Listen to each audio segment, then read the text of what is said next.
नमस्कार, मेरा नाम है अंजनी और आप देख रहे हैं गांव देहात। जी हाँ, उत्तर प्रदेश में विधानसभा चुनाव की सरगर्मियां तेज हो गई हैं और ऐसे मौके पर हम लोग आज मौजूद हैं गौरीगंज में। अमेठी का एक महत्वपूर्ण जो है विधानसभा क्षेत्र 185 गौरीगंज। यहाँ से कांग्रेस के अभी घोषित प्रत्याशी हमारे साथ हैं मोहम्मद फतेह बहादुर जी। जी हाँ, राजनीतिक अनुभव इनका पुराना रहा है। एक बार पूर्व में भी यहाँ से ये चुनाव 2003 में लड़ चुके हैं। और इसके साथ साथ अगर हम गौरीगंज की बात करें तो वर्तमान में यहाँ पर पिछले एक दशक से जो है सपा का राज है। राकेश प्रताप सिंह यहाँ से विधायक हैं और कहते हैं ना कि 2017 के चुनाव में मोदी जी की लहर के बावजूद भी सपा ने यहाँ पर अपना प्रत्याशी जो है राकेश प्रताप सिंह को विधायक के रूप में चुना था। और हमारे साथ फतेह बहादुर जी हैं। सबसे पहले तो सर आपका स्वागत है। और आपको कांग्रेस का बहुत अभी कहते हैं ना कि 20-25 दिन चुनाव रह गया है, तब प्रत्याशी बनाया गया है। क्या कुछ आप बताना चाहते हैं? मैं पहली बात तो आपके चैनल के माध्यम से मैं अपने प्रियंका गांधी, माननीय राहुल गांधी, माननीय श्रीमती सोनिया गांधी जी को धन्यवाद देना चाहता हूं कि गौरीगंज विधानसभा का हमको प्रत्याशी बनाया है।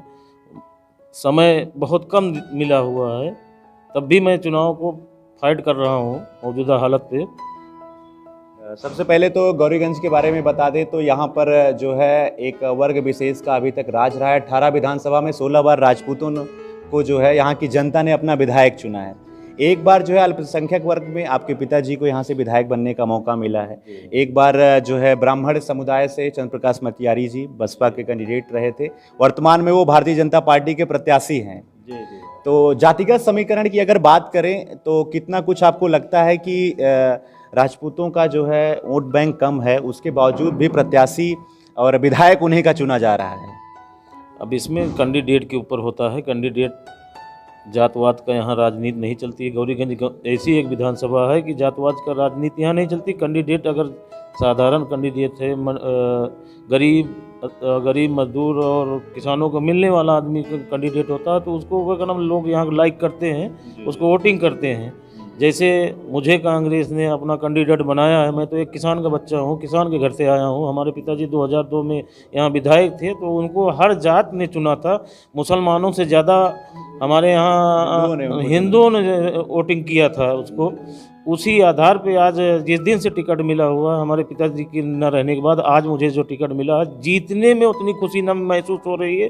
गांव-गांव में लोग मिलने में इतनी खुशी महसूस कर रही कि मेरा नेता, मेरा विधायक अब मुझे मिला हुआ है। और लोगों का भावनात्मक जुड़ाव आपसे बिल्कुल चुनाव में रहने वाला है। बहुत ही कदम कि मैं अपना विधायक पा लिया। अभी से मैं अपना विधायक, अभी तो वोटिंग हुई नहीं, अभी इलेक्शन हुआ नहीं, अपना वो विधायक अभी से मान लिए मुझे। ना मैं किसी पार्टी का नाम लेना चाहता हूँ अपने मंच पे, ना अपने कार्यालय में नहीं लेना चाहता हूँ। मैं अपना है कि मैं जीतूंगा तो गौरीगंज का बच्चा विधायक रहेगा, गौरीगंज की जनता विधायक रहेगी। फतेह बहादुर विधायक नहीं, फतेह बहादुर नाम का विधायक रहेगा बस। गौरीगंज की जनता का कोई भी काम होगा तो अपना काम खुद सॉलिड कर लेंगे, अपने 4 आदमी मिलकर। विकास का काम होगा, कोई भी काम होगा उनका जो भी है। तो कौन से कामों को लेके इस बार जनता वोट करने वाली है? काम कुछ हुआ है? गुंडाई मुफ्त, बेरोजगारी मुफ्त, विकास बिल्कुल नहीं है।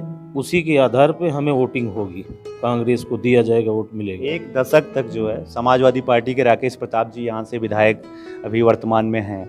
और जब से कुछ दिनों पहले चुनाव रह गया था उसके पहले ही विधानसभा की सदस्यता से उन्होंने इस्तीफा दे दिया कि मुझे वर्तमान की जो सरकार है वो काम करने का मौका नहीं दे रही है और मैं जनता से माफ़ी मांगता हूँ, अपने पद का त्याग करता हूँ। तो कहाँ तक आपको लगता है कि कुछ विकास के कार्य हुए हैं?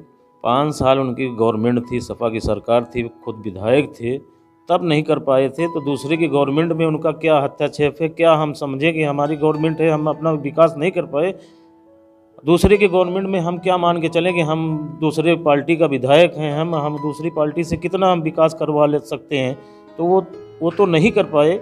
वो विकास उनका बिल्कुल गांव में जाके आप अपना चैनल के माध्यम से देखवा लीजिए। अगर गांव के लोग खड़े हैं आप बिल्कुल, मैं गांव देहात से हूं और देखता भी रहता हूं। कहीं कुछ सड़कें भी बेहतर नजर आती हैं, बाकी गड्ढा मुक्त जो है एक अभियान सरकार का था। आपको लगता है कि ये भी जुबान ही पेपरबाजी पे जो भी है गड्ढा मुक्त हो चुका है? बाकी ज़मीन पे कुछ नहीं हुआ है। अच्छा, अभी कुछ दिनों पहले एक जो है यहाँ से उत्तर प्रदेश की राजनीति में महत्वपूर्ण भूमिका निभाते हैं राजा भैया, जी और उनके साथ जो है एमएलसी साहब भी मौजूद थे। जी। तो राजा भैया ने कहा था व्यक्तिगत तौर पे कि मैं फतेह बहादुर जी के बूथ से चुनाव जो है जीतूंगा। तो अभी आप विधायक भी नहीं हैं और कांग्रेस के प्रत्याशी चुने गए हैं। अब वो राजा हैं तो राजा हैं, अपने इलाके के राजा हैं, गौरीगंज के तो राजा हैं नहीं।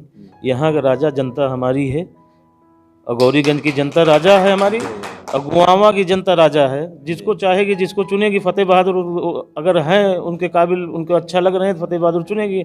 और कुंडा के राजा हैं, कुंडा के राजा हैं, हम उनको सम्मान करते हैं, उनको इज्जत देते हैं। और जैसे सब लोग राजा कहते हैं, हम भी राजा कहते हैं, उनका प्यार भरे सम्मान से उनको देखते हैं। हमारे गांव में क्या करेंगे वो तो 11 तारीख को खुद ही रिजल्ट आ जाएगा, खुद ही पता चल जाएगा। उनकी पार्टी के भी प्रत्याशी इस बार मैदान में हैं वो गौरीगंज में। वो मेरे सगे साला हैं, उनको लड़ाया गया है खाली फतेह बहादुर को वोट काटने के लिए। हाँ, बस और कोई चीज़ नहीं। फतेह बहादुर जितना हो सके डैमेज करो, अपने बिरादरी को नाम डैमेज करो। ऐसा नहीं लग रहा है। हमारा बिरादरी, हमारा समाज एक तरफ एक मिलकर एकजुट होकर काम कर रहा है। आपने जाति और बिरादरी की बात की। उत्तर प्रदेश का चुनाव जाति और बिरादरी के बिना संभव ही नहीं होता है। जी, तो जाति और बिरादरी आपकी अपनी कितना आपके साथ रहेगी? हमारे साथ हमारी बिरादरी 90% है मेरे पास। जी। तो इस बार के चुनाव में जो है सबसे बड़ा जो है क्या मुद्दा आपको नजर आ रहा है? क्योंकि कांग्रेस जो पार्टी है मुद्दे पे चुनाव लड़ रही है। जो आपके जो है अगुआ हैं, आपने अभी प्रियंका गांधी जी को धन्यवाद दिया कि उन्होंने आपको टिकट दिया। उन्होंने एक स्लोगन चलाया है, बेटी हूँ लड़ सकती हूँ। तो आपके माध्यम से, आपके पिताजी जब विधायक थे, कुछ ही समय के लिए थे वो, उसके बाद आपको जो है टिकट मिला, आप चुनाव लड़े, कुछ ही अंतर से आप चुनाव हारे। क्या कुछ प्रयास, एक समुदाय कहते हैं ना कि आधी आबादी के लिए बेहतर करना बहुत जरूरी है, आपकी पार्टी यही मान रही है कि बेटी हूँ लड़ सकती हूँ। तो बालिकाओं की शिक्षाओं के बारे में, महिलाओं के लिए क्या कुछ आप बेहतर करने वाले हैं? जो हमारे हाईकमान बोलेंगे वही किया जाएगा। जैसे हमारे माननीय प्रियंका गांधी ने बोला है कि लड़की हूँ लड़ सकती हूँ, तो एक महिलाओं के लिए एक नारा बनाया है कि महिलाओं को 40% टिकट में आरक्षण दिया है कि वो हर जगह भागीदारी उनका नाम मिले, महिलाओं को आगे लाए। सुल्तानपुर और अमेठी में अभी एक ही जगह पे जो है कादीपुर से निकले सरोज जी को पार्टी ने प्रत्याशी बनाया है। अमेठी में जो है अभी कहीं पे टिकट मिला नहीं है महिलाओं को। अभी एक सीट खाली हुई, अमेठी परापर की एक सीट खाली हुई। क्या विचार विमर्श चल रहा है तो हमारा हाईकमान ही बता सकता है कि खुद लड़ना चाह रहे हैं या किसी महिला को लड़ाना चाह रहे हैं। अच्छा, आप आशंका जता रहे हैं कि प्रियंका जी स्वयं आएंगे? स्वयं मान रहे हैं कि गौरीगंज से आ जाए। अभी नामांकन नहीं कि प्रियंका जी के लिए सीट खाली कर दूंगा।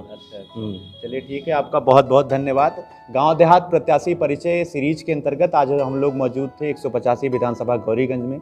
यहाँ से हमारे साथ कांग्रेस के घोषित प्रत्याशी मोहम्मद फतेह बहादुर जी थे। आगे और भी प्रत्याशियों की जानकारी हम लोग अपनी सीरीज के माध्यम तक से पहुंचाते रहेंगे। तब तक के लिए आप देखते रहिए गांव देहात और बने रहिए गांव देहात के साथ। आपका बहुत बहुत धन्यवाद।